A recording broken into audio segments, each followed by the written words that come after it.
Oh my goodness, it's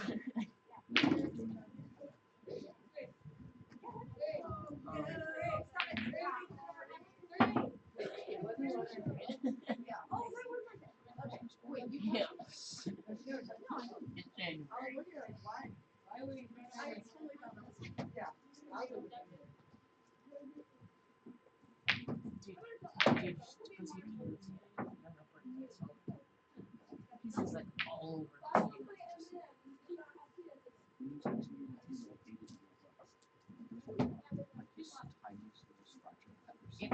It was like wine milk. Would be yes, it's B E and it works in every purpose. Can you imagine like the next uncle or grandpa?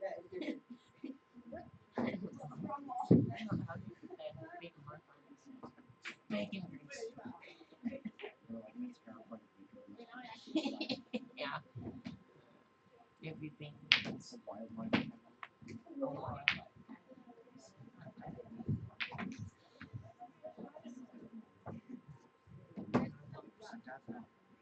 I agree. Where is it? See, my dad is fine on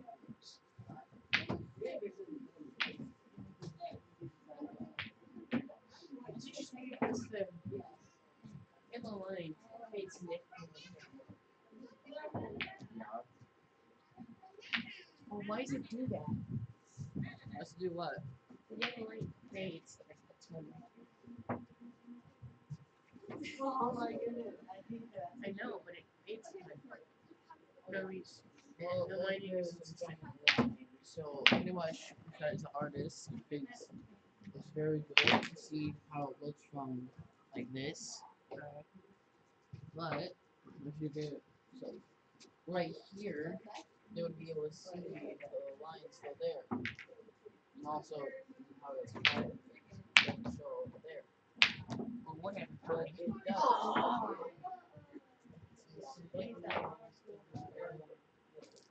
It's so.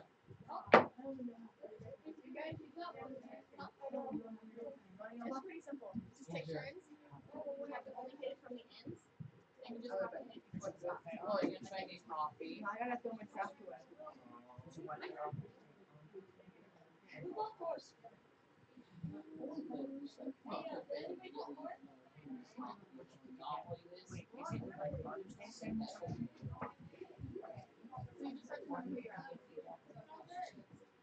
See, are you?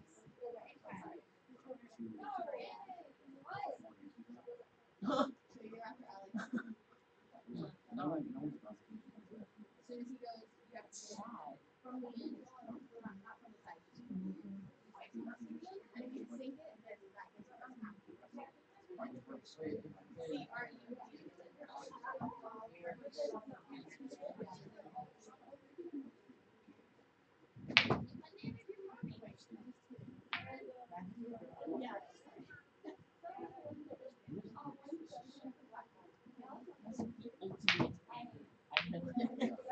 ultimate. I know, it's a teacher of a coffee maker. What? Still moving. Don't get it. Chug it. Keep trying. Keep trying until you get it.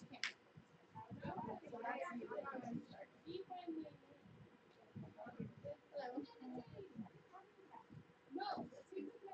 Why would you ever want to think like how No, that's my name. So this, yes, this was like that I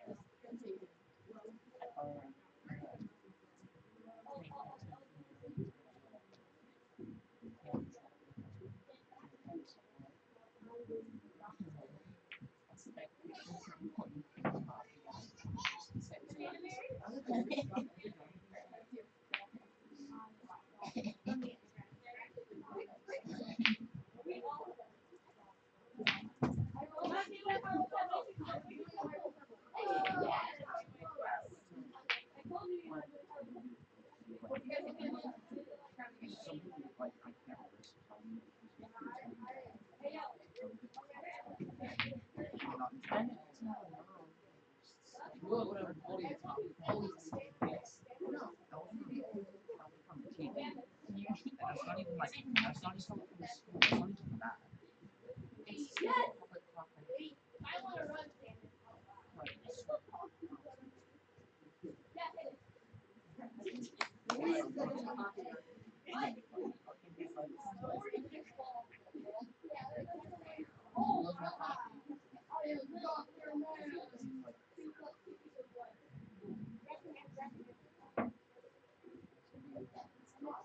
Shovel, yeah, it's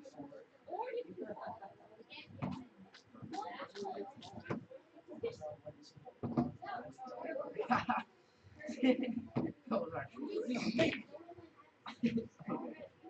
Um,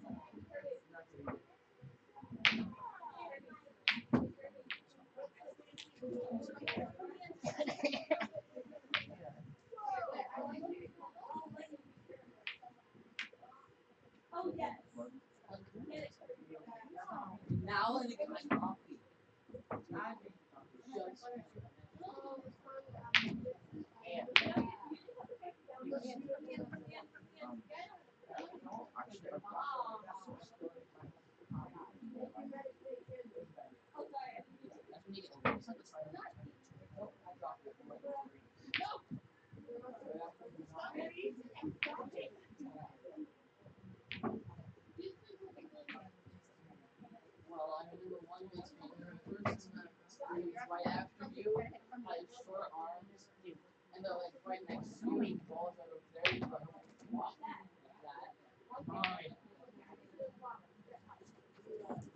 No. Also, man, it's like a kid's book.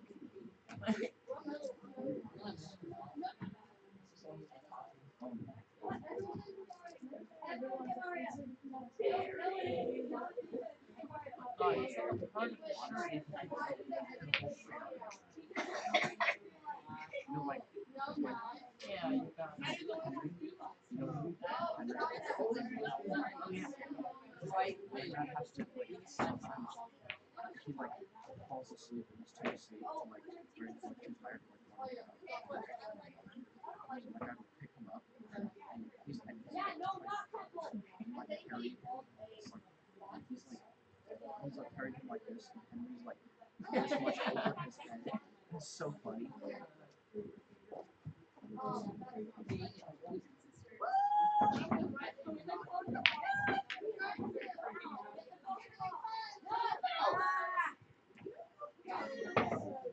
I did it when I was still holding my.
It does. If I tried to get my hair like that, my parents would kill me.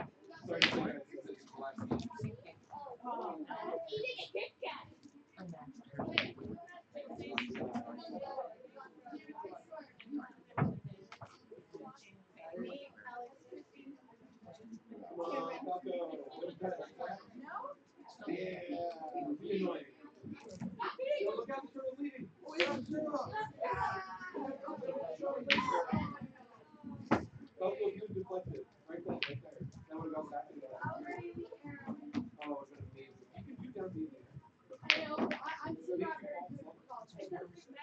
Alright guys, everybody find a seat.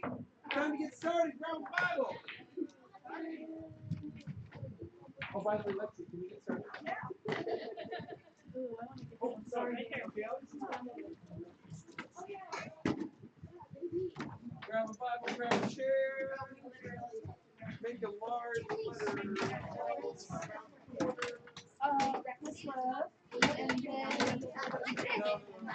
where are you going? I don't know. Yeah. This is slightly more sense. Alexis.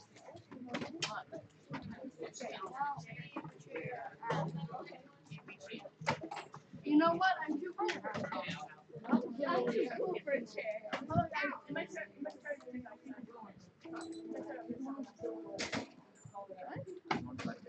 Oh, it starts with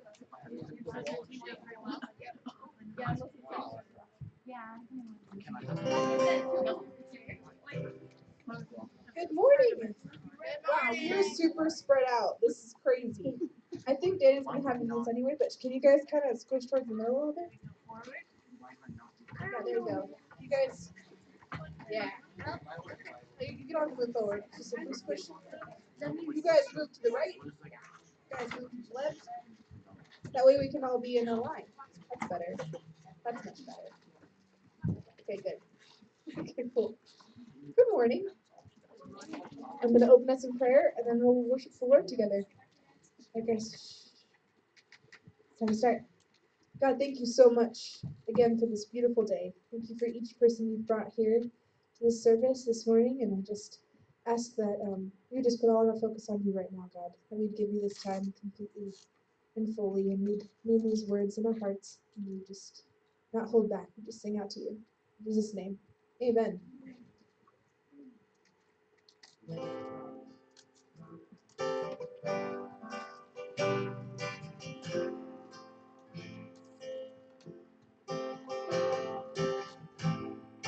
Before I spoke a word, you were singing of me. You have been so, so good to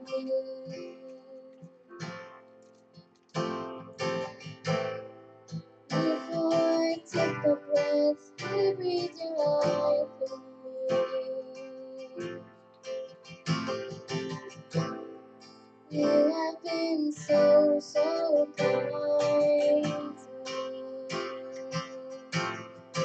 Oh, the overwhelming, never-ending, reckless love that oh, it chases me down, finds still I'm leaving I couldn't earn it, I don't deserve it. Still, you give yourself away. Oh, the overwhelming, never-ending, reckless love. I was your ghost, still I found me. You have been so, so good to me.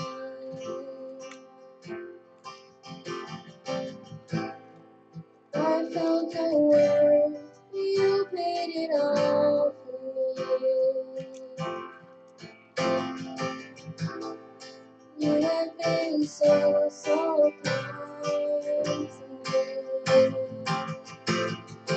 Oh, the overwhelming, never-ending, reckless love that oh, it chases me down. I feel like that reason I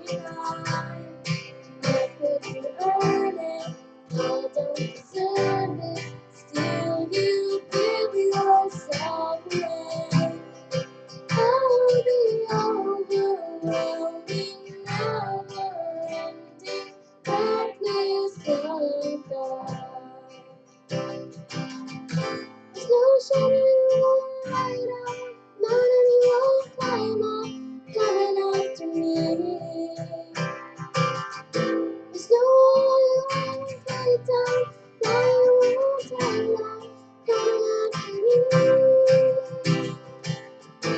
No shadow light up, mountain you won't climb up, coming after me. No one won't take down, lying won't take off, coming after me. Overwhelming, never-ending, reckless love God. Oh, it chases me down, I still have that reason I couldn't earn it, I don't deserve it. Still, you give yourself away. Oh, overwhelming, never-ending, reckless love God.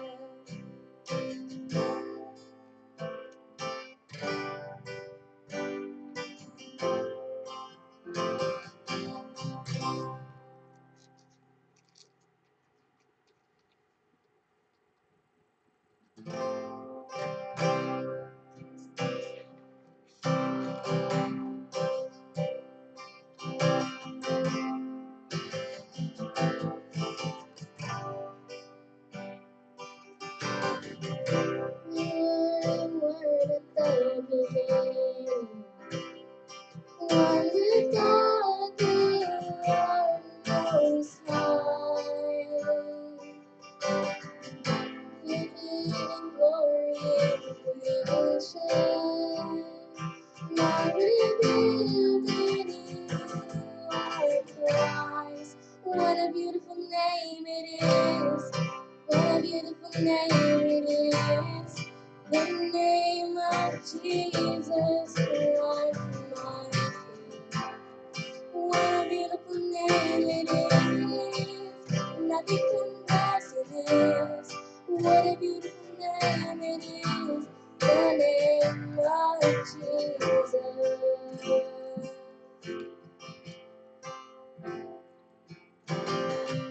You didn't want heaven without us. The Jesus you brought heaven down. My sin was great, your love was greater. What could separate us now? What a beautiful name it is. What a wonderful name it is. The name of Jesus Christ, my King. What a wonderful name it is. Nothing compares to this. What a wonderful name it is. The name of Jesus. Death could not hold you. The veil tore before you. You silenced the boast of sin and grave. The heavens are roaring the praise of your glory. For you're raised to life again. You have no rival, you have no equal. Now and forever, God, you reign. Yours is the kingdom, yours is the glory, yours is the name above all names. What a powerful name it is, what a powerful name it is. The name of Jesus Christ, my King. What a powerful name it is. Nothing can stand against. What a powerful name it is. The name of Jesus. What a powerful name it is. The name of Jesus. What a powerful name it is. The name of Jesus.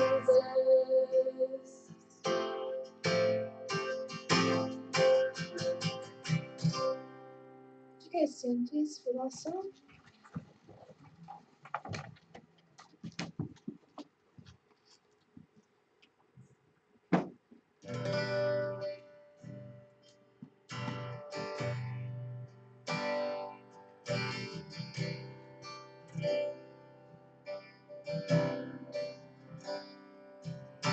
You stood before creation,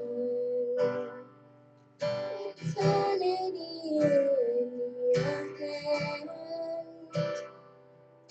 You spoke the earth into motion, my soul now to stand. You spoke the earth and not failure, and carry the cross for my shame. You sin weight upon your shoulders, my soul now to stand. What can I say? What can I say? What can I do? What can I do? Offer this heart, oh God, completely to you.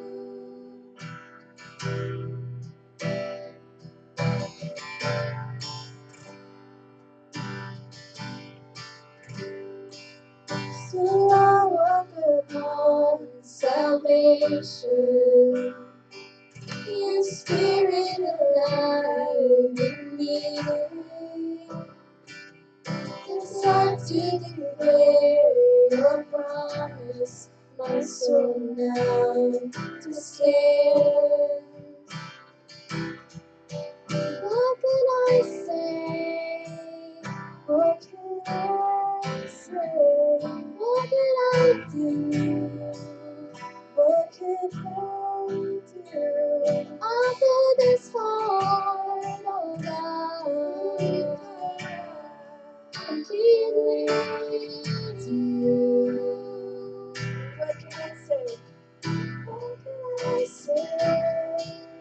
What can I say? What can I do? What can I do?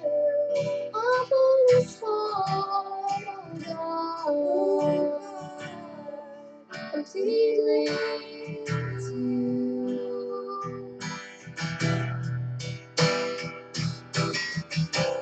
I'll stand with arms wide, heart abandoned, in awe of the one who gave it all. I'll stand, my soul, Lord, and you surrender all. I am is yours. I'll stand with arms wide, heart abandoned, in awe of the one who gave it all. I stand, my soul, Lord, and you surrender all. I am is yours. Jesus, all I am is yours. Jesus, all I am is yours.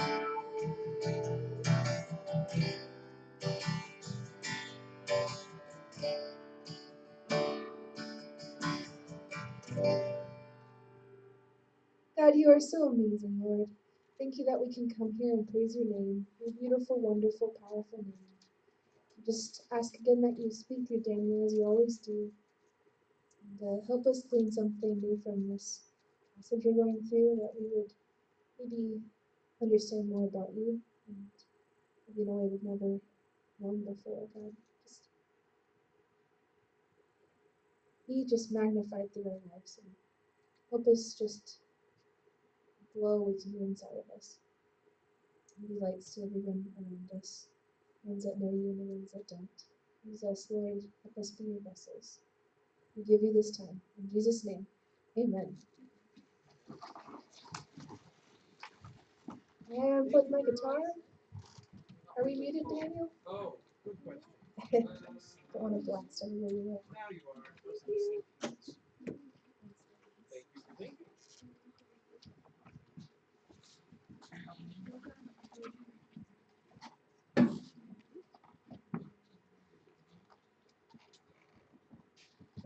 If you don't have your Bible with you, time to go get one off the shelf. If you do have your Bible in your hands, open it up to the book of Mark, chapter 9. Book of Mark, chapter 9. We're going to be starting off at verse 14 today.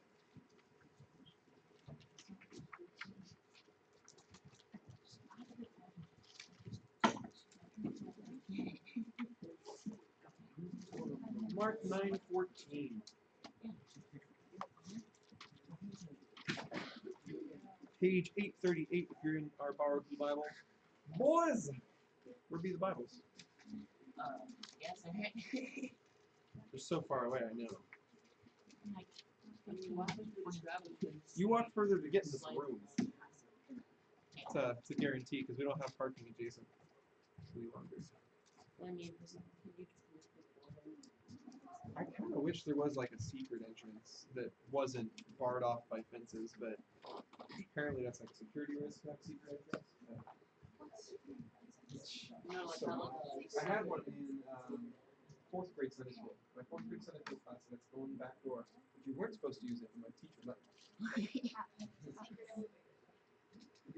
And we were always late too, because we were coming from Chico to a Paradise Church, and so we would always show up late. I'd be at like the back door of the class and like knock on the door. He'd just like kick it open while he was teaching. Squeeze in. It was good. All right, so today we are picking up where we left off last week. Last week, Jesus took 3 of his apostles up onto a mountain, and they had, well, a pretty special experience. Jesus, up on that mountain with Peter, James, and John, was transfigured into his heavenly form, showing all the glory, all the light, all the amazingness of what our Creator looks like. On top of that, he got to meet with Moses and Elijah, and then at the end of it all, God spoke from heaven, and Peter, James, and John got to hear the voice of God. It's a pretty cool day. Then, after all that's done, does anyone remember what Jesus said? They're coming down the mountain, and he says something really weird to them, really surprising. Don't tell anyone that God is. With one proviso. He says, don't tell anyone about this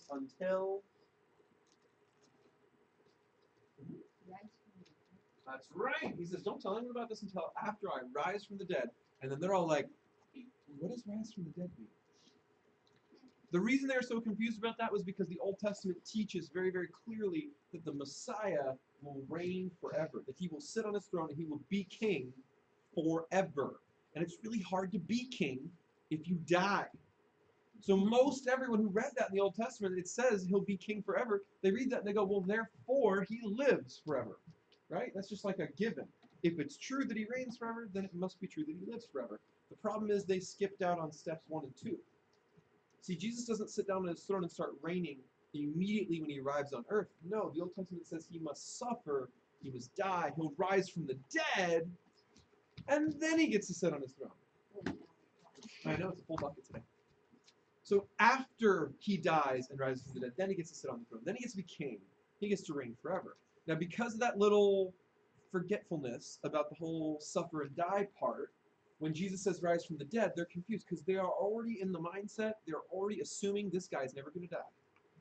That's a given. If he's the Messiah, he won't die. That's their understanding. So he challenges them. He asks them questions. They're just like, oh, I don't get it. I don't get it. And now we move on to them coming back to meet up with the other of the apostles, the 9 apostles. Yeah. So, do you think pretty much Jesus just pretty much has plot armor? Is that pretty much it? Just plot armor? It's the opposite of plot armor. Oh. It's like Achilles' heel. The opening of the story where it says he was dipped in and they had to hold on to something, so they held on to the back of his foot. Like, oh, well, that's coming up again. Why don't you just... That's going to be something. And then you just switch your hand. Like So with Jesus, the Messiah is foretold in the Old Testament to need to suffer and die, to take on the punishment we also deserve. So from the get-go, he has the opposite plot. He's that person in the scary movie who's like, let's split up. We can cover more ground. How many times have people said that? How many times do they die right after they say that? So Jesus, he came to the earth to die. It was part of the plan. It's the opposite of plot. All right, so now we get back to them rejoining. So they're going to go find the other 9 apostles, and we're going to get to see what the other 9 apostles have been up to while they were off having their awesome mountaintop experience. And you get to read the first verse. Verse 14. When they returned to the other disciples, they saw a large crowd surrounding them, and some teachers of religious law were arguing with them. When the crowd saw Jesus, You did it. You did it great, by the way. And now Alex gets it. When the crowd saw Jesus, they were overwhelmed with awe and began to make him. What is all this arguing about at Jesus' house? 17. Oh. Jesus knew Nope. That's chapter 8. Oh. That explains why you couldn't find your spot from chapter 8. So chapter 9, you've got 17. They just did 14, 15, 17. One of the men in the crowd spoke up and said, "Teacher, I brought my son. So you, so, Yeah, I brought my son, so you. so, you, so you, speak, Could. so you could,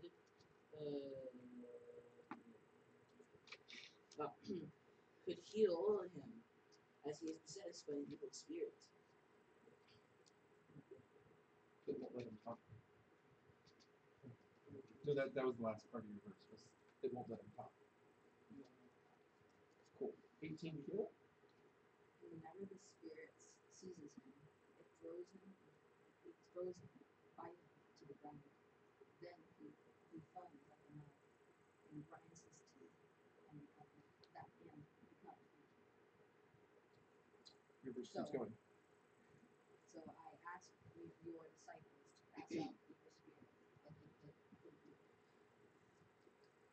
Jesus said to them, "You faithless people, how long must I be with you? How long must I put up with you? Bring the boy to me." Boom. Okay. Pause. Let's not lose my voice today. All right. So, Jesus comes down the mountain. He's immediately approached by people who want his help. This is actually all pretty normal so far. This is basically Jesus' entire life. This is his whole story. Every time he goes somewhere, someone needs his help. And he's not miffed at that. Notice his answer is the answer of someone who is annoyed. But he is not annoyed at the boy who's possessed by a demon. Follow me on this, okay? He says this faithless, what does our translation say? People. The other translation, an older one, is generation.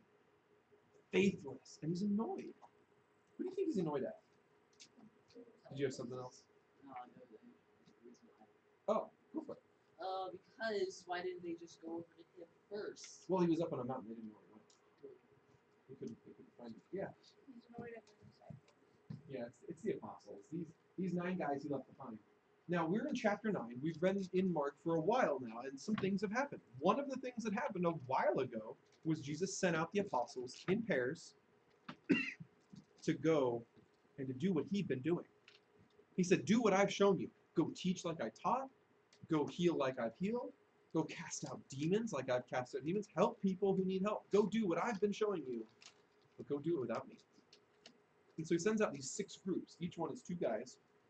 They go in all different directions, and these guys go out, and he says, I'm giving you power to do this. I'm giving you power to perform miracles. I'm giving you power to cast out demons. So they go out, and they're just like, this is amazing. You can kind of imagine, the first half of the journey there. You're freaking out. This is so cool. I love it. This is amazing. I can't believe we're doing this. And like the second half of the journey, you're going like, this is happening. Oh my gosh, this is happening. I'm supposed to go there, and there's gonna be a person, and there's gonna be a demon, and then I'm supposed to cast them out. And then those last 10 feet, right as you're about to walk in the city, I think most people, if they went alone, would just throw up their hands and go, no, can't do it. I can't do it. Change my mind. I can't do it. I'm not doing it. But Jesus was smart. He sent them in pairs. So that those last 10 feet, right as you walk in the city, you get to turn to your partner and go, are we doing this? We're doing this. Okay. And you do it. And then this is the cool part. They come back to Jesus later, and they're not scared. They're not like, oh, Jesus was too hard. Please come help us. They come back to Jesus, and they say, you'll never believe what happened. It worked. You said you gave us power to cast out demons. And we did. We told them to leave, and they left. So they were surprised that Jesus was right. But they actually went out on faith. And they did it. They actually did it. And now Jesus leaves them alone. And they don't. Not in pairs. Not far, far away. 9 of them together. 1 demon. And they can't do it. Isn't that interesting? Now, I'm a little curious. Does anybody know what would cause you to gain faith? Just in general in life, what would make your faith stronger? What would grow your faith? Okay? I just had to say. Plus, since she sent them out here, since it takes you a long time to go on it, I always have the old questions. Okay. So when they send them out in pairs, plus they'd probably get embarrassed if they wanted to go because the other person isn't doing it.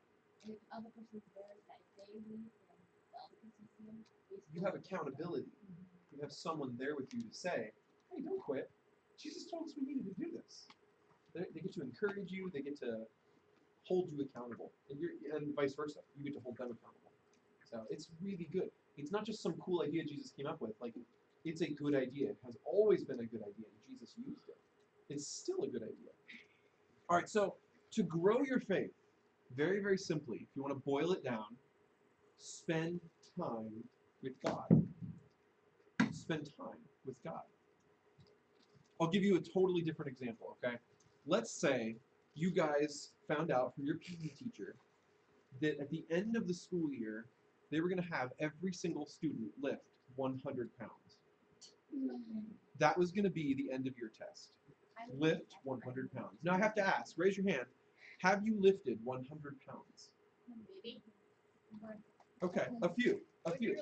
How many of you think you have, but you're not actually certain because perhaps the 100-pound object was not labeled 100 pounds. It was just something you think was 100 pounds, but you're not really sure. Okay, how many of you have tried a smaller weight and you couldn't do it? Like an 80, a 50, and you couldn't lift it, so you're sure there is no way I can lift 100 because I already failed at a much smaller number. Okay, so what would you do if you wanted to pass the test. And you know, or you think, I can't currently lift 100 pounds. How do I get to lift 100 pounds? This is not a trick question. It's a very straightforward question. Yes? Build stamina. Build stamina. Maybe you'll tire the 100-pound weight out. No. Just kind of dance No, around like- it. Come on, buddy, I can take you. I don't. Okay, well, Yes. Like, start at a smaller weight and like Oh. slowly get like. The answer last service I absolutely love because it's so succinct. Make sure you can lift a 95-pound weight. Wait. That was the answer first service. Make sure you can lift a 95-pound weight. Then you'll know you can pass the test. I'm going, wait, shouldn't you make sure you can lift a 100-pound weight? No, that would be the test. The test is to lift a 100-pound weight. How do you know you can pass that test? By lifting a 95-pound weight. Well, how do you know you can lift a 95-pound weight? I don't say it. By lifting a 90-pound weight. You do that. How do you lift a 90-pound weight? I know you can lift an 85-pound weight. Ah, so you see the cycle here. You work up to it. And this is the same thing with faith. You don't go from 0 to casting out demons overnight. And it seems like that's what Jesus did, but he didn't. He set up all these things for them to watch and to learn before that day came when he sent them out. And then on the day when he sent them out, he did not surprise them and say, hey, go to that city. There's something waiting for you. Go on. What do you mean? Aren't you coming? No, it'll be great. Go ahead, try it. Just go. Just go. I don't want to go. I'll send someone with you. I don't want to go. They both don't want to go. Just go. It'll be good. And then they get there, and there's a demon-possessed guy there going, "Whoa!" and they would just leave. They would not cast out that demon. They would just leave. Everything they'd watched Jesus do, everything they'd learned from Jesus, everything they'd seen and heard and absorbed, all the faith that they had would not be enough if Jesus said, just go on, just try it. Go. 60 miles away, I'll be over here, okay? Go ahead. They'd just come back. They'd run back and say, Jesus, we've got a demon-possessed guy. You need to go cast out the demon. You do it. Jesus built up their faith in the small, simple act of saying, I'm giving you the power to do it. Oh. Oh, okay. Wow. That did a lot. Just to say that. Because this is the interesting thing about casting a demon, about working a miracle. It has nothing to do with you. When the demon is there in that person, and they're in control, and you walk in the room alone, the demon goes, ooh, plaything. Have more stuff to have fun with. When you walk in that room with God at your side, the demon goes, oh no, please don't notice me. So when Jesus says, I've given you the power, that is all the difference. Because nothing about them changed. Does that make sense? Like nothing about them needed to change. It was purely whether or not they were going to be empowered to do it. Because it was always going to be God's power, whether they had the faith or they didn't have the faith. It was always God's power. So what went wrong? Why are they sitting here on this day, 9 of them in the same place, having already completed this in the past? They've already cast out demons. Now remember, they went in pairs. So even if we have the worst odds, that means 6 out of 12 apostles have cast out a demon personally. Likely more than 6 out of 12. It's probably all of them. So you've got most of these guys, 9 of them are there. It's a guarantee, mathematically, that 3 out of 9 have cast out a demon. And likely all of them. So they're all there grouped together. Demon-possessed boy comes. He's not a threatening demon. He basically just hurts the one guy, the boy he's possessing. And these 9 apostles can't do it.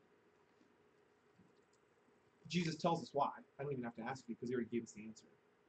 Faithless. He just declares it. Faithless. So what happened? How did they go from 2 guys alone can do it, faith, to 9 guys grouped up and teamed up on the demon, no faith? Yeah. Because they think that they did it themselves. It's possible. That's I don't know if that's true or not, but it is possible. Yeah, I Kate, have a couple things. go for One it. for that, and then the one before. Uh-huh. You make a dumbbell with just aluminum, nothing inside the actual weight. It just Write says 100. 100 pounds on it. Swap it out when you get to the test. Oh, totally Yeah. easy. Yeah. Everyone will believe that. Yeah, and at the next one, And then when you go to set it down and it makes almost no sound, and for the dying, they'll totally believe it. for the dying, one of them is faithless. He tries first, and then everyone loses faith when he can't do it. Ooh, that's a good hypothetical. I like that. What? So his hypothetical was 9 guys, 1 tries to cast out the demon. He was actually the only faithless one out of all 9. But if he fails first and everyone sees him fail, then one by one they all lose faith as they all think, wait, if he can't do it, does that mean I can't do it? That's a good hypothetical. I like that one. That's good. Anybody else? Any other thoughts, Connie? Well, earlier it says that some teachers of religious law were arguing with them, so maybe they made them feel like not really Sometimes when doing you're in anything. the trenches and you're being attacked, Intimidated. it's hard to keep the faith. Hannah, did you have something else? Well, the fact that the first time he had said, I'm sending you out to do this, and I'm giving you power to do this, and this time he hadn't done any of that, so they might have just been thinking, maybe I'm on my own here. Yeah. Try and think through the situation. Go through the timeline. And I think Connie and Hannah's answers are both going to come into this. The timeline is Jesus takes 3 apostles and leaves the other 9 behind. That's point 1 on the timeline. So first thing that 9 guys are experiencing is, wait, why didn't he take me? Second thing is the doubt. Is he coming back? Third, people come and attack you. The scribes are coming to argue with you. Usually they do that with Jesus. And Jesus is super wise. And he always knows exactly what to say. And from experience, the apostles don't. So they're being argued into a corner. They don't know if their leader's coming back. They didn't get picked to go on this special field trip. And then a problem comes up. By the time the problem comes up, they've already had their faith whacked away 3 times. Whoosh, whoosh, whoosh. By now, this boy walks up with a demon. They aren't ready to cast out a fly from their kitchen, let alone a demon from this boy's life. They're beaten. And what was supposed to go on while they were away from Jesus? Prayer, practice. Remember what he taught you. Put it into effect. Talk with God since you don't have Jesus accessible. Do the things he showed you to do. Instead, they fall into normal life stuff. Arguing, worrying, doubting. So yeah, they don't have faith. Jesus is disappointed because he's taught them better than this. They had ways to get around this. They did not do it. All right, so who did we leave off on reading all this? Did Kate read yet? No? I think both of them did. Maybe just one. We'll see. They both did? Yeah. Okay, cool. So now we go ahead and we read verse 20. Jesus says, "Bring me the boy." Are we on Mark 9 or 10? This is Mark 9, verse 20. Sorry.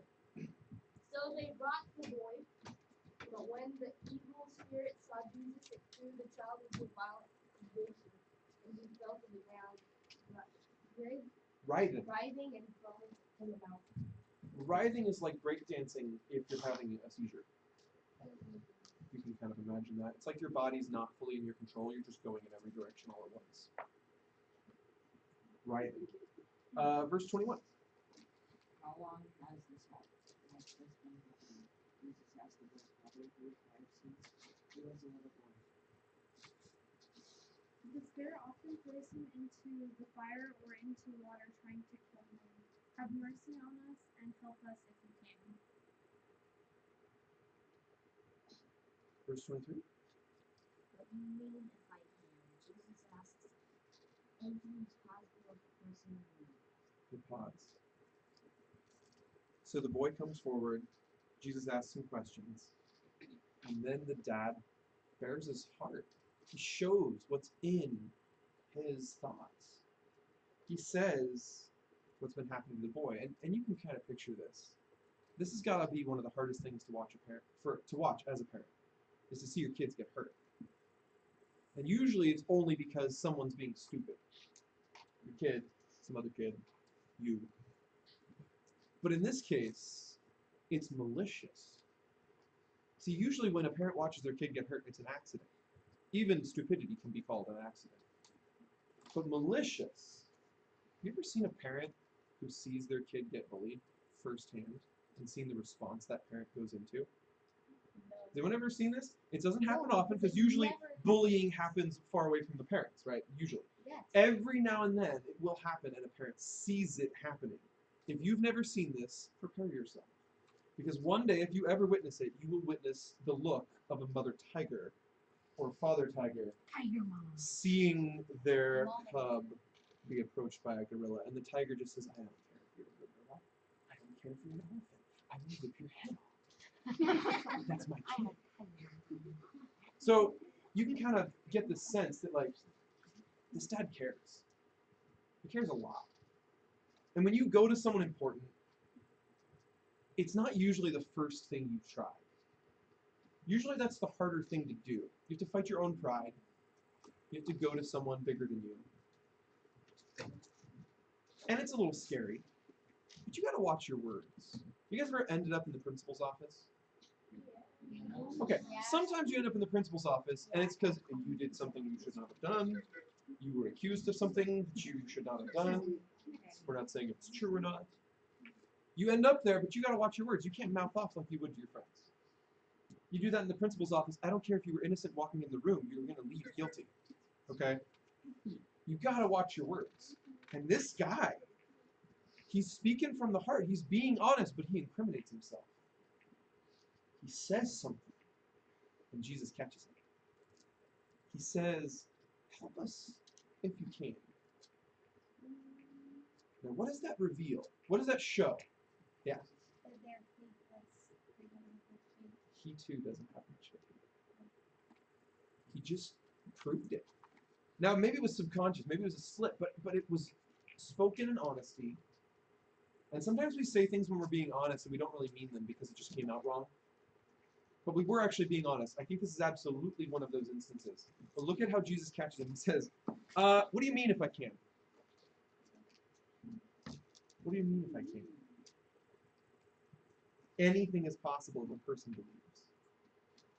So Jesus doesn't just catch him, he also gives him the key to the room he's locked in. He says, but anything is possible to he who believes. Don't you Here lock it the is. room on the outside? Say that one more time. Don't you lock the room on the outside? Depends on the situation. Maybe he's talking through little people.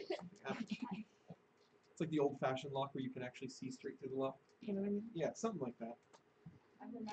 Anything is possible if a person believes. So here's the deal. The apostles didn't have faith. They didn't admit it, though. They didn't declare it. They just kind of pretended like they did. We tried, it didn't work, we don't know why. What's wrong, Jesus? Is your power removed? Why couldn't we do it? We did exactly what you showed us. And Jesus says, I am so disappointed. You guys have no faith right now. No faith right now. So he's disappointed. Now this guy basically shows the same thing. He shows that he has no faith right now. Or at least he's lacking faith right now. Jesus catches him, but then he says something. Connie, you're next. You have you do have the same translation today. Yeah. Go for it. The father instantly cried out, I do believe, but help me overcome my unbelief. Help me overcome my unbelief. Now this is the beauty and the ugly of humanity. We can hold opposites inside us at the same time. This is exactly what God is not. I don't know if you know that word holy, but holy is the opposite of this. Holy means you're so pure you have a singular way about you. And to be unbelieving and believing at the same time is human. So human. We can believe in God and doubt God both at once.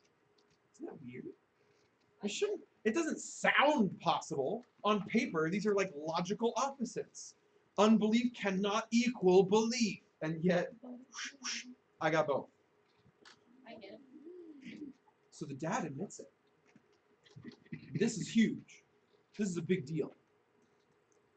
He says, I believe. help me? That unbelief. It's a very profound statement. And it's very true, I think, of all of us. I completely believe in my God, but I know, based on prior experience, there will come days, there will come trials in my life that I am not ready for, that I am ill prepared for, that I am too weak for.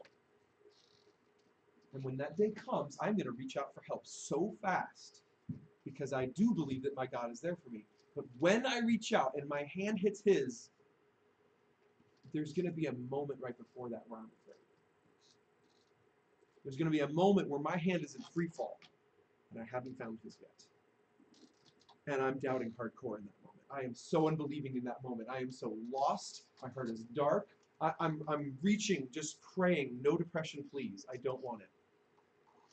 And right up until my hand hits his. And then I can breathe. And I've experienced this, and I plan on it happening again, and I try and prepare myself.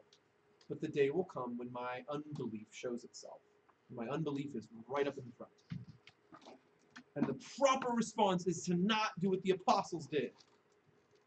You don't go, how come this isn't working out like you said it would, God? What's wrong with your plan, God? Why isn't this like I thought it'd be, God? You're just spinning in circles in your unbelief. You do that. You do what the dad did. You say, me, I'm broken. I need help right now. I'm dying. I don't have it all. I don't know it all. I don't have all the strength. Please pick me up right now. See, that's just it. He's fixing the if you can. The if you can was first. It was the scared dad talking. It was the desperate dad talking. Jesus explains, it's not if I can, it's if you can. Are you going to step out in your faith? Are you going to do something even though you're not sure? If you do, heck yes I can. Every time I can, without fail I can. That's Jesus' response. Because check it out. You get to read the next verse. The dad says, help me overcome my unbelief. So help was the last thing the dad says. Watch, does Jesus even answer him? Watch what happens. Read verse 25. When Jesus saw the crowd of onlookers was growing, he rebuked the evil spirit. Listen, you spirit that makes his body unable to hear and speak, he said. I command you to come out of this child and never enter him again. Then the spirit screamed and threw the boy into another violent convulsion and left him. The boy appeared to be dead.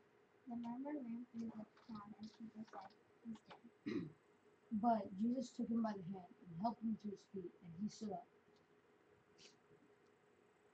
Oh, we have a missing seat for 28. Hannah, you want to take 28? And when he had come into the house, his disciples asked him privately, why could we not cast him out? Verse 29 is that. He's missing. We'll pass. Okay. Jesus replied, this kind can be cast out only by prayer. Now, does anyone here have an older translation? I know some of you guys brought your own Bible. There's a word or two, I guess, missing off of verse 29 in the NLT we're holding. You got the old one? What's the old word we're missing? Prayer and fasting. Prayer and fasting. And you'll notice in the New Living Translation, if you are holding one, it's got a little asterisk, a little star. And if you look down at the bottom of the page, 929, it'll have a little note there. See where I'm pointing? You guys see it? At the very, very bottom, it says 929, at the very, very bottom. It says, some manuscripts, that's a fun word, read by prayer and fasting. Some manuscripts read by prayer and by fasting. Okay, so, does anyone know what a manuscript is? Weird word, right? Do you know manuscripts? The first translation or writing style. Not quite. Do you know manuscripts? Manuscript is pretty much like a fancy word for book. Close. That is actually how it gets used nowadays, but it's not the word meant. The word has two roots, manu and script. Script, I think all of you guys know, is writing. Okay? It's just words all put down on a page. Manu is the root word for manual, as in not automatic. Like, do it manually. Perform manual labor. Does that make sense? Yes? No? Manual override? Don't let the computer do it. I gotta do this. Manual. So manuscript means written words from a pen. Not printed. Does that make sense? Not a typewriter, not a printer, not a printing press. It means with the pen on the page. Okay? That's manuscript. Now, authors will frequently use the word to mean first draft, the thing my fingers typed into my computer, because very few authors actually write with a pen now, because they want to go back and edit things. But they mean before the book was copied 5 million times to be sold. The first copy, it wasn't even a copy, it was the original manuscript. That is a euphemism from what manuscript really means. So, when your Bible has a note like this that says some manuscripts read by prayer and fasting, you got to know this is actually the reason I've chosen to study NLT with you guys. This Bible you're holding is written in the New Living Translation. There are many other translations, and in fact, I prefer other translations for various reasons at various times. But these translations are all, well, the ones we use here, English translations. And interestingly enough, these books in here were written before the invention of the printing press and before the invention of English. Like not just written in a different part of the world where they didn't speak English, written before English existed. Does that make some sense? Okay, so when they were written with a pen, and they were written in another language. There's 3 languages in the original manuscripts, the original paper versions, handwritten versions of the Bible. There's Hebrew, there's Greek, and there's Aramaic. So you've got these 3 languages. Aramaic's only like one book. It's in Job. That's it. Hebrew and Greek for the other ones. All the other ones. And it's basically just Hebrew in the Old Testament, Greek in the New Testament. So it's pretty easy defining lines. But these manuscripts that we have, these paper documents, they don't actually all agree 100% of the time. Did you know that? There's actually some differences between them. And you might be thinking, like, wait a second, there's like mistakes in the Bible. That doesn't sound good. It's interesting because there's actually less mistakes than in any other written work. But there's more copies than in any other written work. There are more copies, ancient manuscripts of the Bible from hundreds and thousands of years ago than of any other written work on the planet. All the ancient ones have like 5 copies, 30 copies to their name. The Bible has hundreds for every book. This is really cool because some of them are falling apart because they're thousands of years old. Paper just shouldn't last that long, but it has. So some of our manuscripts are not a rectangular page. Some of our manuscripts kind of look like you got it wet, then stuck it in your backpack, then dumped your backpack upside down, kicked all the books off the top of it, and then told your dog to eat it. And then retrieved what he didn't eat, and that's the manuscript we have. So in some cases, there are manuscripts that we have that are less than a page, maybe a few lines of text, but it still works because we have hundreds and hundreds and hundreds of copies. And so you just lay them all out, and you put back together the puzzle. Now you have a problem. What if 50% of your Gospel of Mark has the word prayer and then the sentence ends? And 50% of your Gospel of Mark copies have the word prayer followed by fasting, and then the sentence ends. How do you know which one's true? How do you know which one is the one that Mark wrote?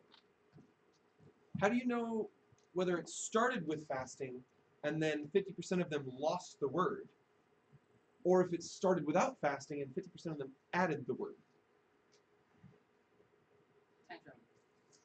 Time travel's not bad. Good work. Good work. Anyone else? How would you know if fasting was the original or the addition? How would you figure it out? Yes. By looking at the original. If only, if only, if only. Remember that there's thousands of years. And so for most of the books, we do not have the paper that the author put his pen on. Because the paper turned into dust. And it blew away after thousands and thousands of years. So generally what we have is a copy. We have hundreds and hundreds and hundreds of copies. So how do you know which one is the correct? Which one is the original? Which one is the most like the author's version? Well, for the most part, we've always relied on time. Which of our copies, let's say we've got 100 copies of Mark, kind of representing 100% of how many copies we really do have, arrange them in a timeline. Figure out how old each copy is. Put them in order and rewind through the timeline. And see, does the word fasting disappear or does it appear as you go closer to the source? And this has been the standard method for so many years. And it hasn't always worked. And we finally figured out a slightly better method. You cross over your timeline with location. You use the composition of the paper, you use where the manuscript was found, and you figure out where was this copied. And it turns out that the one most like the original actually is the one that was copied most closely, physically, to the original. And that most of the time when we get an extra word tossed in, it's because the copy was made in another country where the readers are speaking Greek, for instance, as a second language, not a first language. So you go to a far-off country and you find all the copies that came from that country, and it turns out they add a word in. Because the person who's making the copy is sitting there one day going, I don't know if anyone's going to get that. What if I just add and fasting? That makes more sense. I like that. And then suddenly all the copies that come from his copy now have and fasting, and fasting, and fasting. This is actually why I've chosen New Living Translation.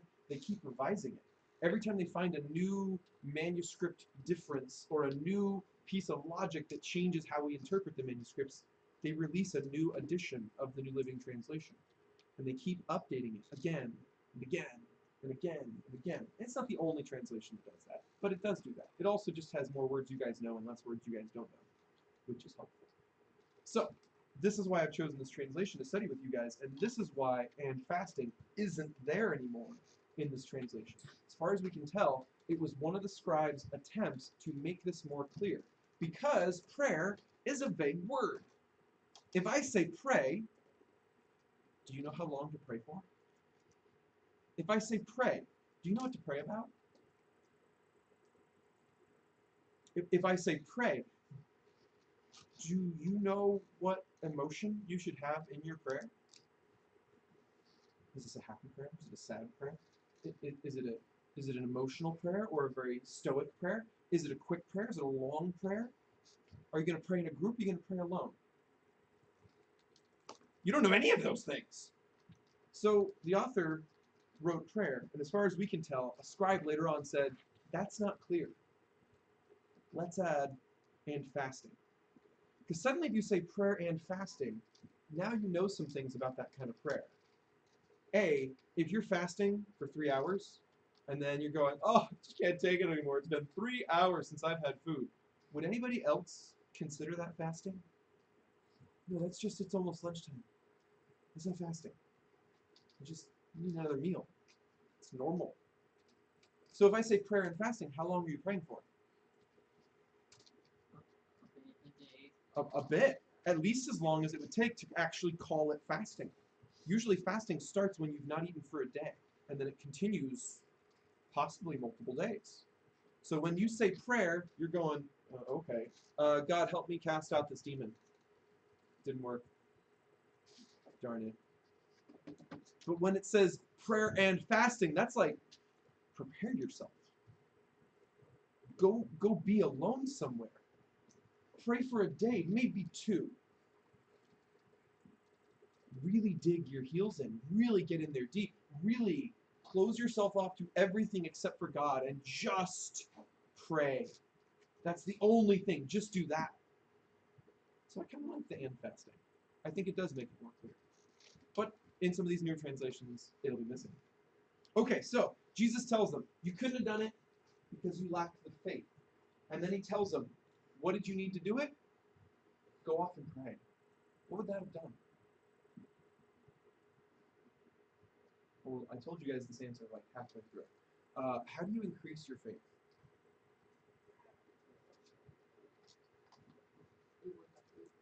By doing what? What is the work you work up to? It's not just weights. You can't just grab your faith and start lifting it. I did tell you this. I slipped it in there just so you guys would see the answer beforehand, and maybe now it'll make sense. You spend time with God. That's how you increase your faith. So if the exercise of your arm will help you to lift 100 pounds, then spending time with God will help you to grow your faith. And if you spend a little bit of time with Him every single day, that will help you out in the long run. If you suddenly are going to need a lot of faith, then what would you do? You'd go spend a bunch of time with Him all at once. Does that make sense? If I have to lift 100 pounds in 10 years from now, I could work up to it very slowly. If I have to lift 100 pounds in a week, I need to work up to it now. Start now and work nonstop at this. Get going. So Jesus says, you wanted to cast out that demon? Well, I see your faith. I see what state it's in. All you really needed to do was go spend some serious time with God so that you weren't thinking about all those distracting other things like bickering with the scribes. So you weren't worried about whether or not I was coming back because you were talking to Him. He would have assured you and given you peace. Your faith would have been fine if you'd spent time with Him. So go do that next time. Next time you're struggling and your faith doesn't seem big enough, just turn to God. Spend some time with Him. Pray. Read your Bible. And if you need a bunch of faith, don't do it for 5 minutes. Don't do it for 10 minutes. Spend all day with Him. It's not a joke. Spend all day with Him. And by the time you get done with that, your faith will be quite strong. You'll be able to tackle some crazy things you maybe couldn't have tackled otherwise. Does that make sense? It's very straightforward when you look at it like that, but I want you guys to know Jesus responds to two different people's faithlessness in two completely different ways. This is actually the big point I want you guys to see here. Because all of us, every single person in this room, I don't care if you've been a Christian for 5 minutes or 50 years, we have doubts. We have pockets of unbelief. We struggle. And so the difference is not whether or not you have unbelief in you. We all do. The question is, what do you do with it? The apostles ignored it. They pretended like it wasn't there. The dad admits it. It's me. I have unbelief. I need help. Can someone strengthen me, please? And look what Jesus' response was. This is my God. This is my Savior. The dad says, help me. Jesus helps him. Did you notice the conversation ended rather abruptly? The dad said, I do believe, but help me overcome my unbelief. Done. Conversation done. He asked for something Jesus could do.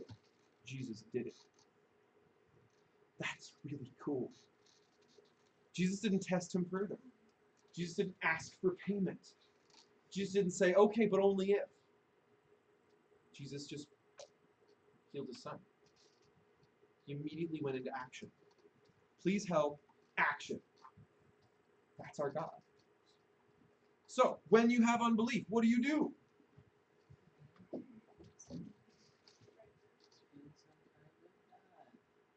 And you admit it. You admit your unbelief. Just tell him, hey, I know you're real. I love you. But I don't understand that. That thing that just happened 20 minutes ago has rocked me and I don't get it. And frankly, I just want to know what you're going to do about it. I can't handle this. I don't know what to do now. I don't know how to go on from this. You just tell him that. You just be completely honest. And then you say, help. Help me. I'm not going to make it on my own. And that's all the dad did. That was it. Just admit it and say help. So I encourage you guys, right now, if you've had a pocket of unbelief you've been struggling with, and you've been keeping it to yourself all this time, I want you to unburden yourself today. Take the thing you've worried about needlessly. Take the thing you don't know what to do with. Take the thing you can't handle. And if you don't give it to one of us leaders, you better give it to God today. And just say, God, I don't know what to do with this, but I encourage you to give it to a human because you're better at that. You have more experience with that generally. Talking to humans. Most of us spend most of our day talking to humans, texting with humans. seeing other humans speak. And we spend a very small part of our day talking to God. And so if that's what you're better at, start there. Talk to one of us leaders. Tell us what you've been struggling with. And then you know what we're going to do? We're going to pray with you. We're going to help you bring it to God. Maybe you're the other way around. Maybe you're the kind of person who hates talking to people. And you're totally cool with talking to God. You can go straight to him. I would never want you to not. But I want you guys to take out the unbeliefs and look at them. The doubts you have, the things you're not sure about, the things that hold you back. Take them out and look at them today. Take stock of what it is you would have to say to Jesus if you were going to be honest. I don't believe this. I don't know how to believe this. I don't know what to do with this.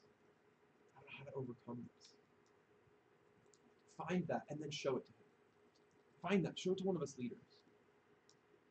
Do it today. Let's pray. Lord, we thank you so much for your word, for getting to read this exchange in Mark and see this Father's heart. Help us, Lord, to be like him. As we are all imperfect, we all have doubts. Help us, Lord, to be honest with them, to be vulnerable with you, to show you what we're lacking, and just have the humility to say, help. Help me. Lord, I pray that each one of us here would take stock of those things in our life that we don't have a handle on, but we're hiding. We're pretending like they don't exist. Help us, Lord. Help us. With every head bowed, with every eye closed, if there's someone here this morning that needs help in that way, you need to share your unbelief. You need to just get it out there. Be honest. If you're too afraid to come up to one of us, I just want you to raise your hand right now. No one's looking. This is just to say, I do need help with something, and I don't know how to ask for it. I can't handle what I'm going through, but I know I need help with it. If you need that right now, just put up your hand. You might be too afraid because you're thinking, Daniel, what are you going to do? It's very simple. I'm just going to memorize who put up their hand, and I'm going to have a leader who I'm pretty sure is closer to you than me, or it'll be me. And we're just going to go to you and say, how can I pray for you? That's it. You can make the conversation as long or as short as you want. So if you're going through something right now and you need that, you just need someone to hear you and to pray for you, I just ask you to put up your hand right now. I'll make sure someone comes your way this service right here, privately. No one else has to hear it. And you can share that with them. You can share it with them. Anyone this morning? Just be honest about your struggle.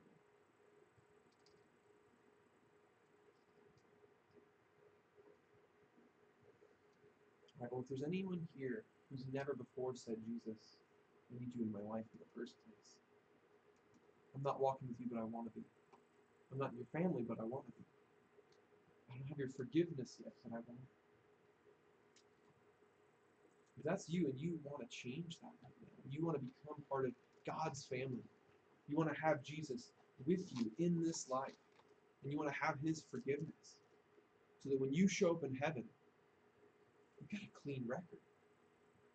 You'll be welcomed in. If you want that right now, I just ask you to put up your hand at this point, just to say, that's me. I'll pray with you. I'll lead you in the words, but you can actually talk to God. You can ask him for all that. He's already said in his word that if you ask in faith, he'll give it. He'll adopt you. He'll forgive you. He'll give you eternal life. So if you want that right now, just put up your hand.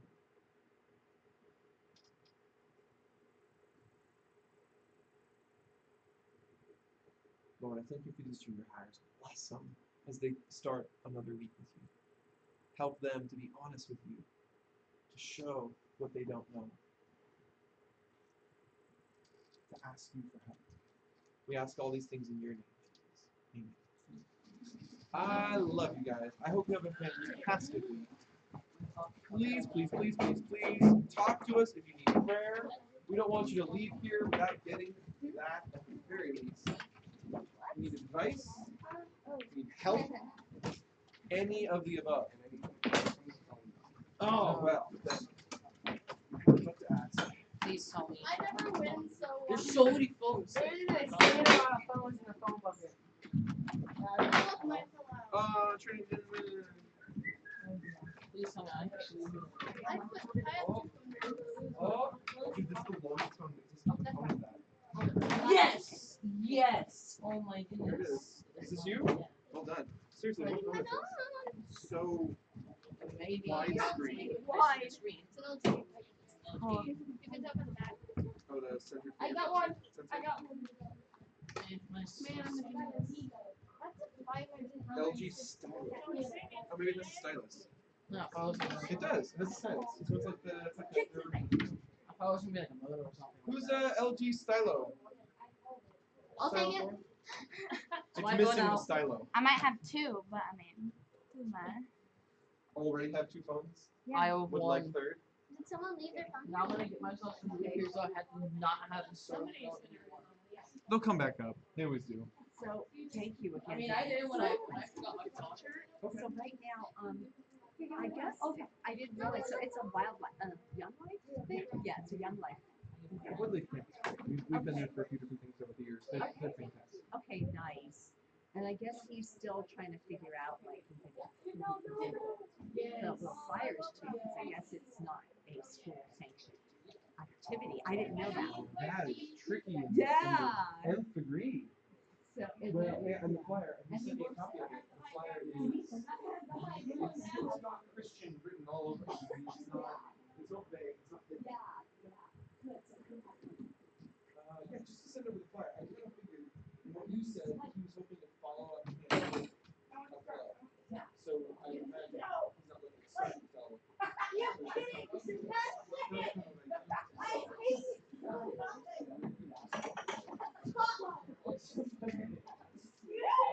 Easiest way to pass out stuff is to get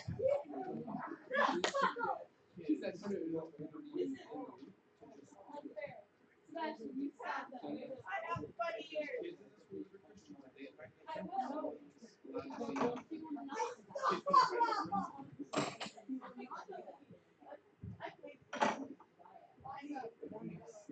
Well, it's the spot. Right, so if the parent of the kid who's hanging out is on board, you, then Jedi's allowed to do what you told him he's allowed to do.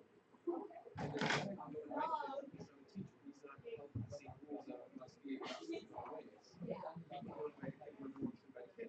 Then it's just up to that kid and that parent if they're going to accept and decide to go. So, but, and the more kids you can get on the first wave of the faster that multiplies. She said, "What are you doing?"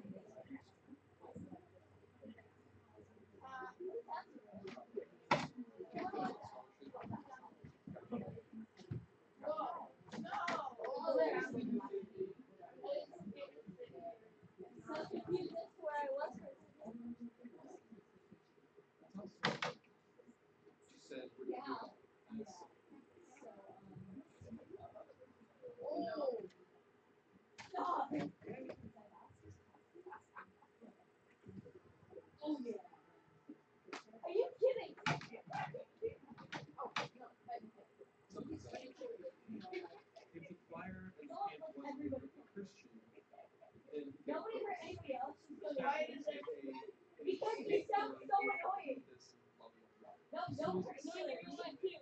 Then some of the school can pack it as a school. I don't really care. So then he's Don't hurt each other. from the get-go. Hurt you.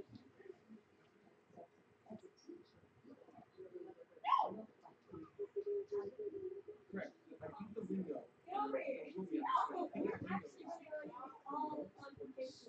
Yeah, and that's really annoying. Who's doing it now? It's her. Yogi. I can't do anything about it. It's killing me. They exist, so if it came up with Exactly. history, That's why. this That's exists. why I say You can we say it all exists, should but you ban can't say Yogi. what's wrong with it. You can't say what's right about it. Does that make sense? Oh my So God. likewise, if you We all fought for a running. camp, that would be promoted. Ah. Oh my God. Get over here. Come here. Come here. Actually, no. God. Someone,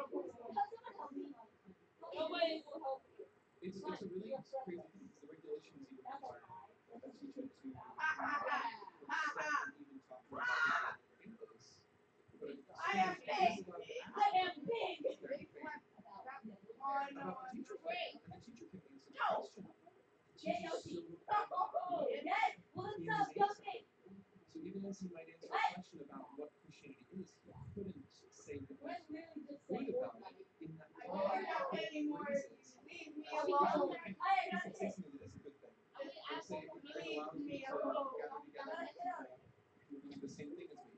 You could say that. But you couldn't say that you get that is so handcuffed. That applies to non-Christians too. If anyone else follows any other religion, they're all the same kind of.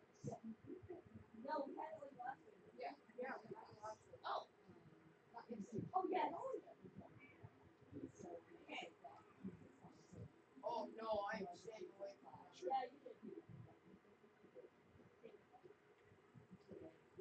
Oh, please die already. Oh, thank you. Well, you Data or data? Data or data? The idea behind the scholarship is to have clubs. Kids would ask for no adult would So the students are essentially required to just get some adults on board with whatever idea they come up with. And then it's okay. You could have a club that's all about building drones. If there was someone on campus who said, yeah, actually, I can monitor that and I can make sure it's actually approved by the government, great, blah, blah, blah. Boom, you can have a drone club. That's just California state law. Some schools have different mechanisms for their club and budgetary constraints. And they have all these other things that play into it. Allowed to do it. I think they're state law, school district. where am I? Oh, Same basic thing. Really, the biggest restriction you can is that you end up in a school where there isn't a teacher who will ever sanction Christian thought. you guys know At that that point, if there's no adult who will sign on, you can't do it.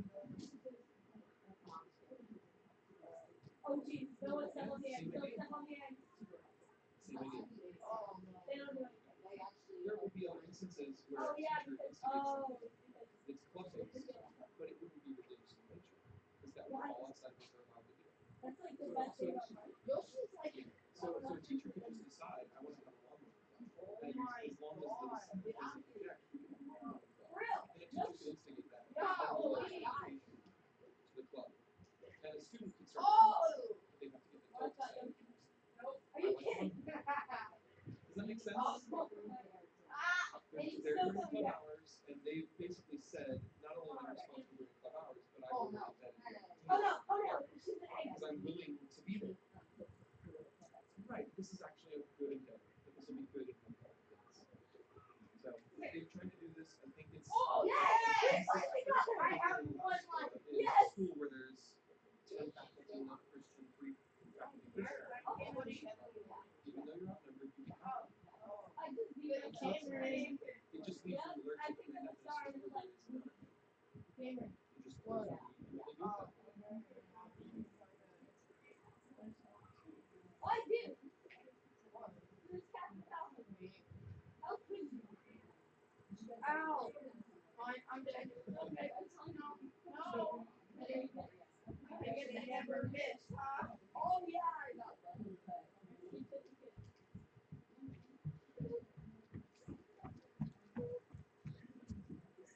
Where'd my phone go?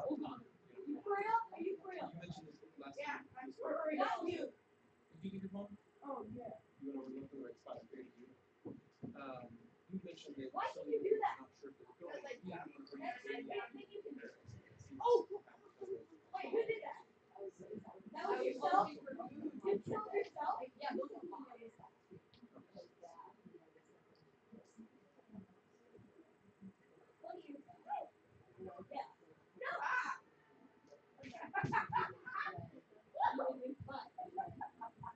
I win. I'm done. I absolutely win.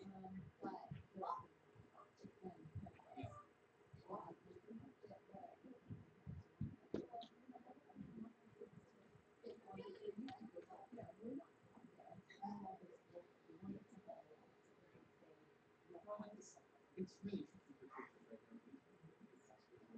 There's a lot of churches where either the building is lost or there's so many people not going to church because they find it cheaper for it to be in a room.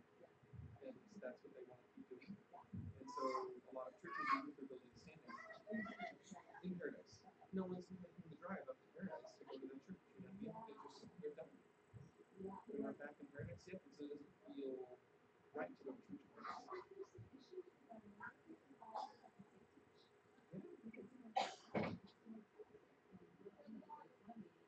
I mean, that's just even the obvious stuff that you would be, okay, this is It's still leaking. to be honest, Yeah. you know, you're to be like, okay, batteries are No, out. I mean, stage one, things could still be leaking. And it's you, like, what are we doing? you haven't even removed the pods. Seriously, but it's like, okay, this is the, We have friends who are looking to rebuild as fast as possible, and they're realizing I don't get on the basis to all do the same, to all clean up on the same timetable. I could clean, and the next day I could blow back over. exactly. And we just went to the day that we were done, I took a walk. It was very interesting. We talked about numbers, and we talked about the size of it, and how we could do it. It's particle, and just even the dust particle, you can actually get it to China. Oh, You know, the same dust particle is there, depending on the amount of use. And then, okay, that's not good news. The implications are that you've got your people up with one property building and one little spot. Well, you're surrounded by, and there's a wind, but, okay, we're talking about starting over. You know, and it's kind of, Well, and I think the biggest problem is the unknown. yes, The fact that anything could have been in anyone's home, yes, and you just don't know. yes. And frankly, some of them don't know. It's been there for X amount of years. They don't Yes. recall. They don't really read the system or the Right. context. And I know we had tons of people with ours. So it's just a giant grab bag, just times whatever it is, 20,000. That it doesn't seem practically wise to go at that speed. It really seems silly. So I think it sums up, you know, kind of how we think about this. And with that, if we get, you know, some, the way to do this, typically, probably, and outreach. Even if there isn't a particularly, you know, I mean, I'm just going out, okay, I mean, just, you know, whatever, You whatever. know, but there's so many opportunities. But just even if it's, you know, outreach activities and actually like, hey, I'm not tonight, I'm not about that, you know, but we can invite friends or whatever, you know, to see, but we can just invite anybody from those people we can chat to, and we could just have fun and not think too much about time in advance, you know, and just. I forget which youth group was, but right after, I think it was just like later in the month after the fire, then we had a magician. We just had fun. Oh, yeah. And just had a magician come in, and they were just, it was like a school party. Yeah. I mean, Just to have everyone get together and not think about everything else. yes, and just sort of how it, you know, goes from here, and I'm just like, let's take some pizzas and, you know, just whatever, you know, just, just kind of get my mind. Well, what we've seen is a lot of times on your point, its function Yeah. is to get a kid who hasn't been to our church or hasn't been to a church Yes, physically inside the church enough yes, that the thought of coming here is no longer weird or scary. yes. Just that they've been inside, they met the leaders, they met Yes. me, they met Yes. my volunteer leaders, Yes. and now if someone invited them to a church service, Yes. they don't have all those things to think about. They Right. only have to think about the one thing: do I want to know about God? Yeah. Everything else is Right. taken care of. Because I met someone right before the fires that I had invited. We were going to do a home Bible study, which we're not doing right now. But she invited me to our Bible studies, and she said, out of her home, and she said, you know what? I'm okay with that. She goes, I don't want to go into church right now, and if you invited me to church, I'd say no. But since you're saying this is a Bible study out of home, you know what? I'm okay with that. I'm interested. You know, I told her the content of the Bible study was actually on John, but by Lisa's request, Proverbs 31 woman. But anyway, she does amazing Bible studies. Really anointed, been life changing for me. That's why I want to see it out there. But it was neat that she was willing to come, but it was in someone's home. Interesting. You know, and now It's hard to get someone's foot in the door sometimes. yeah, and what was neat was that so I had met her once and then invited her to a Bible study at her house, and then her house burned down. But since then, I met someone out in Calgary here, and I told me, I really wish I could see more home Bible studies. But the Lord put it on her